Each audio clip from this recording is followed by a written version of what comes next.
Herkese merhabalar. Türkçe'de bir kelimesi nasıl kullanır onu öğreteceğim. Қалайсыздар? Türkçеде bir деген söz бар. Соның қандай мағына беретінін қолданғанда айтқым келеді. Türkçеде bir деген сөзді көбінесе сөйлескен кезде байқап қалған боларсыздар, бірақ оның өзіндік мағынасы бар. Ол былай. Bir деген ол біздің қазақшадағы әйтеуір деген сөзге өте жақын келеді. Яғни bir masaya oturdum. Әйтеуір bir stolға отырдым. Güzel bir yer. Әйтеуір bir әдемі жер.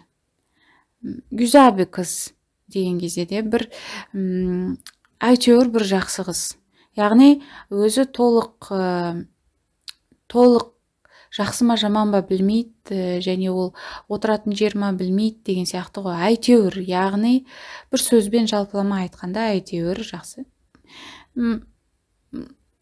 Bir şey söyle деген кезде де мысалға. Әйтеуір бір нәрсе айт. Bir şey söyle.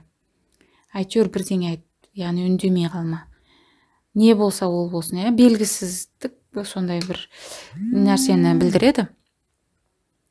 Сондай-ақ мысалға егер осы bir деген сөзді жаңа güzel bir kız деп айттық қой,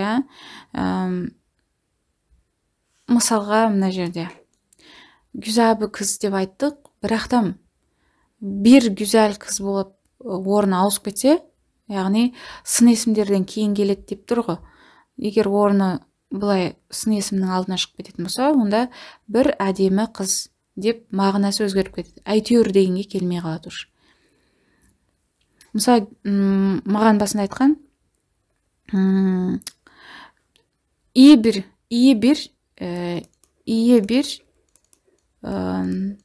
hocadır деп. Мысалы, осы сөйлемде не түсінуге болады? Әйтеуір жақсы ағай. Яғни әйтеуір жақсы кісі, яғни жақыннан танымайды да, оған толық жауап бере алмайды жақсы екеніне. Әйтеуір бір жақсы адам.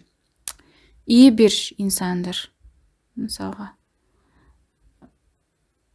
Әйтеуір жақсы, бірақ тір деген жалғау оның шындығында да жақсы екендігін көрсетеді. Яғни расында жақсы дегенге келеді. Яғни мынау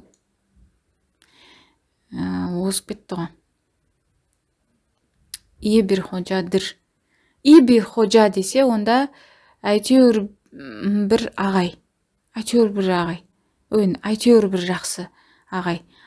İyi bir hocadır дейтін болса, онда расында